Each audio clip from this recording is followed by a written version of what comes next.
الشيطان الرجيم بسم الله الرحمن الرحيم السلام عليكم ورحمة الله وبركاته الحمد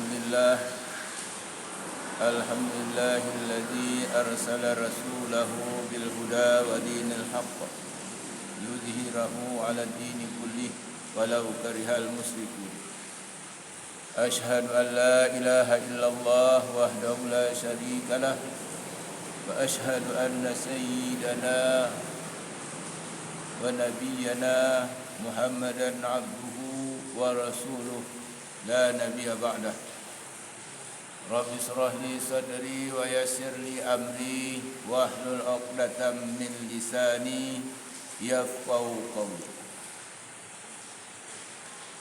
Sadaqallahul azim. Kaum muslimin wal muslimat rahimakumullah yang dimuliakan oleh Allah. Puji syukur kita panjatkan kehadirat Allah Subhanahu wa taala yang mana dengan rahmat dan karunia Dialah alhamdulillah pada sore yang sangat tenang ini membawa berkah buat kita orang-orang yang beriman yang selalu berkumpul di dalam masjid dalam melaksanakan ibadah solat kita berjamaah di dalam masjid. InsyaAllah dengan kita selalu merindukan masjid, Allah akan menenangkan jiwa raga kita, batin kita dan hati kita, selalu mendapat hidayah dari Allah Subhanahu wa taala, diberi ketenangan dan kesabaran di dalam menghadapi hidup dan kehidupan di dunia ini.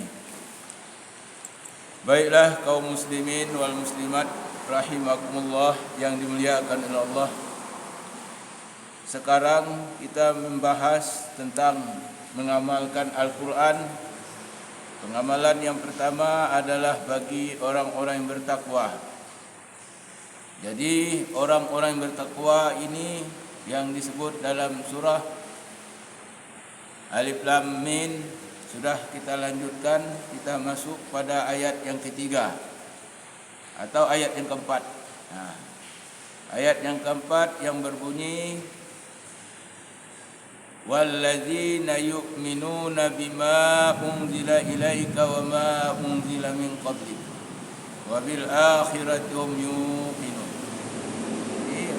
Dan orang-orang yang beriman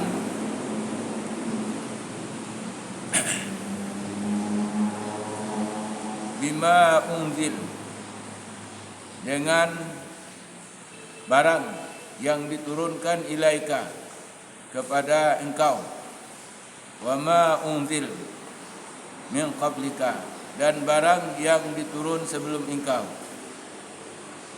wabil akhirati hum yuqinun dan mereka itu penuh keyakinan. Jadi orang-orang yang bertakwa ini adalah orang-orang yang beriman dengan barang yang diturunkan, yaitu barang yang dimaksud barang itu dengan kitab yang diturunkan ilaika kepada mereka, yaitulah Al-Quran Karim. Kitab Al-Quran Karim yang diturunkan kepada kita sekarang. Wa ma unzila min qablik dan dia beriman kepada kitab-kitab yang diturunkan sebelum engkau. Maksud sebelum engkau itu sebelum kita ini, ya, nenek kita dulu. Yang diturunkan seperti Taurat, Injil, Zabur. Wabil akhirati mereka yakin bahwasanya hum yuqinun, yaitu ada hari pembalasan. Yakin dengan hari akhirat. Jadi orang bertakwa itu yakin dengan seyakin-yakinnya bahwasanya ada hari pembalasan, yaitu hari akhirat.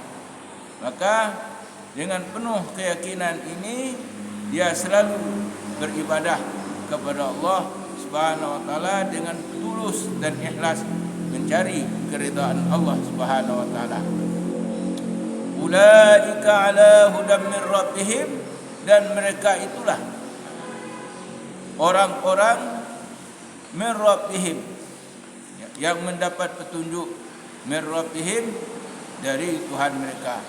Ulaika humul muflihun, mereka itulah orang-orang yang beruntung. Jadi orang-orang bertakwa ini selalu beruntung. Yang beruntung baik di dunia maupun di akhirat kelak. Nah, di dunia ini dia tidak susah, tidak gelisah. Ya, dia merasa tenang dan gembira di muka bumi ini. Karena apa? Dia gembira karena hatinya selalu merindu kepada Allah Subhanahu wa taala. Dengan penuh kerinduan kepada Allah dan Rasulnya, maka timbullah ketenangan di dalam jiwanya. Maka justru karena itu, bagi orang-orang yang beriman dan bertakwa, dia tidak terlepas daripada Al-Quran Karim. Senantiasa setiap saat dan setiap waktu dia tak luput membacakan kitab suci Al-Quran Karim. Itulah golongan orang-orang yang bertakwa tadi. Dan tahap yang kedua, kita memasuki golongan yang kedua tentang orang-orang kafir. Nah, orang-orang kafir ini memahami Al-Quran, dia tidak yakin dengan Al-Quran yang telah diturunkan kepada Nabi kita Muhammad sallallahu alaihi wasallam, maka justru kerana itulah dia kafir.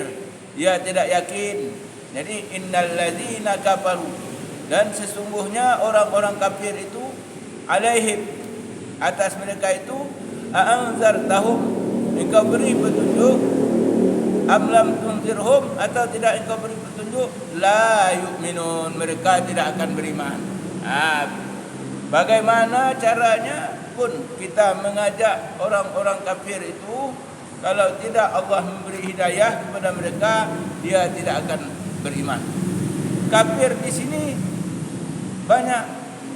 Ada kafir khardi, kafir yang jelas-jelas kafir.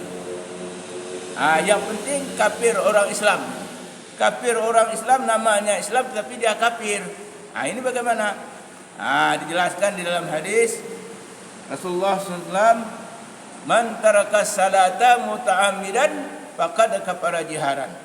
Jadi kalau orang itu tidak mau salat, tidak mau mengerjakan kebaikan tentang agama ini, dicap oleh Rasulullah SAW itu sebagai orang kafir.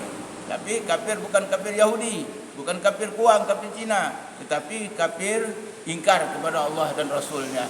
Jadi apabila dia bertobat, sungguh-sungguh dia bertobat, kembali kepada Allah Subhanahu wa taala, insyaallah akan diampuni segala dosanya yang telah lalu, kalau dia betul-betul bertobat. Kalau dia tidak bertobat, dia mati di waktu itu, na'udzubillah, lebih kejam daripada orang-orang kafir. Jadi disambung oleh ayat yang ke-7, khatamallahu ala qulubihim. Khatamallah, Allah telah mengunci ala qulubihim, hati mereka itu. Itu siapa? Orang-orang kafir tadi. Ya, orang-orang kafir Islam jadi, orang kafir Yahudi jadi, sama saja. Ya. Wa ala samihim, dan atas pendengaran mereka itu.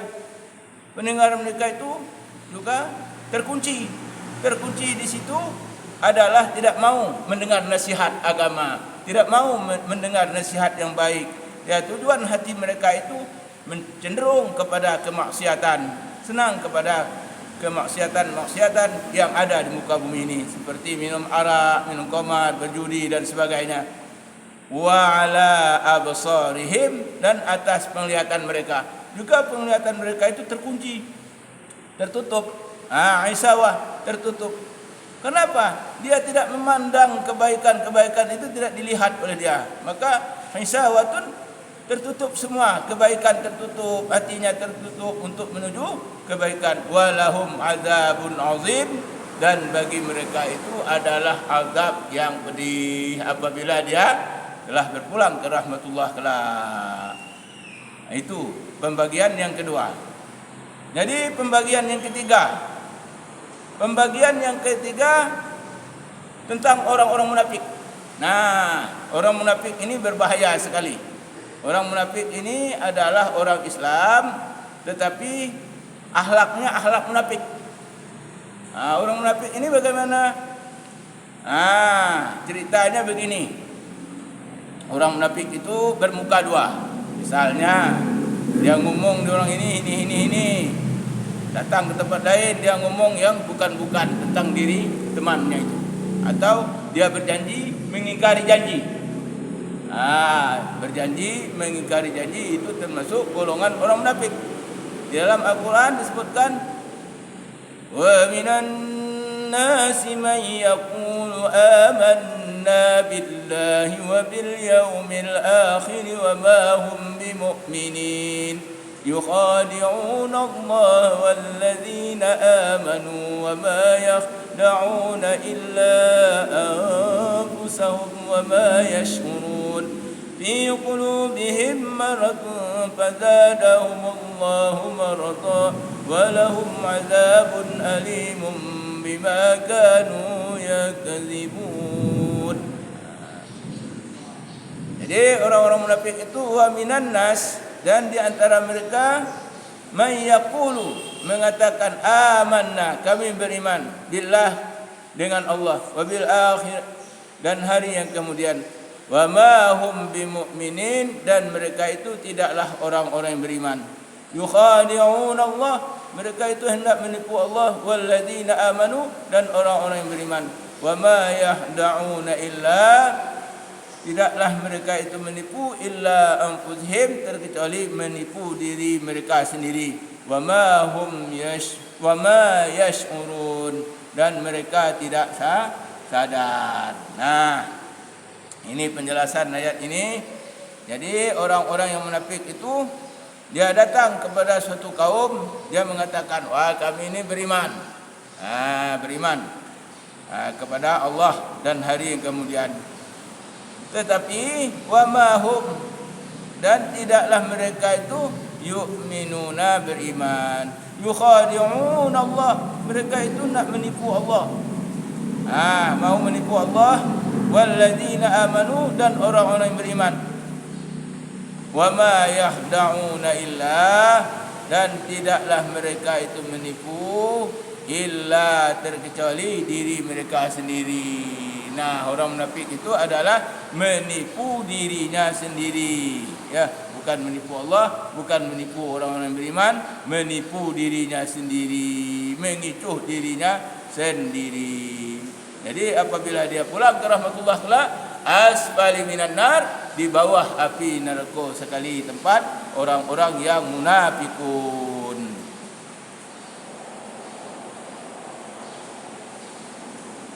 Fi qulubihim marad, di dalam hati mereka ada penyakit. Fazadahum, maka Allah selalu menambah penyakit. Maradun, penyakit itu ditambah-tambah oleh Allah. Kenapa ditambah-tambah oleh Allah? Karena dia tidak membuat kebaikan di muka bumi ini, dia selalu mengadakan kejelekan di muka bumi ini. Itulah sifat orang munafik. Walahum azabun alim, dan bagi mereka itu azab yang pedih, bima kanu yaksibun. Kenapa? Dengan apa yang mereka dustakan. Karena mereka dusta, maka dia selalu mendustakan yang tidak sesuai dengan ajaran-ajaran Islam yang sebenarnya. Wa idza qila lahum, dan apabila dikatakan kepada mereka, la tufsidu, ya, janganlah kamu membuat kerusakan fil ardi, pada bumi ini. Qalu, mereka berkata, innama nahnu muslihun, sesungguhnya kami selalu berbuat kebaikan. Ala anfusahum, ingatlah, innahum, sesungguhnya mereka itu al-mufsiduna, orang-orang yang membuat kerusakan. Walakin, dan tetapi, la yash'urun, mereka tidak sadar. Itulah tugas daripada orang-orang munafik ini, selalu dia membuat kerusakan di muka bumi ini, ya, kerusakan maupun di bidang peribadatan maupun di bidang pergaulan. Dia selalu untuk memecah belah umat ini. Itulah tugas daripada orang-orang munafik ini, menjerumus kita menuju ke jurang yang tidak diridho oleh Allah Subhanahu wa taala. Maka justru kerana itu hati-hati kita bergaul di dalam hidup dan kehidupan ini. Hendaklah kita mencari teman yang selalu mengajak kita kebaikan dunia dan akhirat. Akhir kalam, wabillahi taufik wal hidayah. Assalamualaikum warahmatullahi wabarakatuh.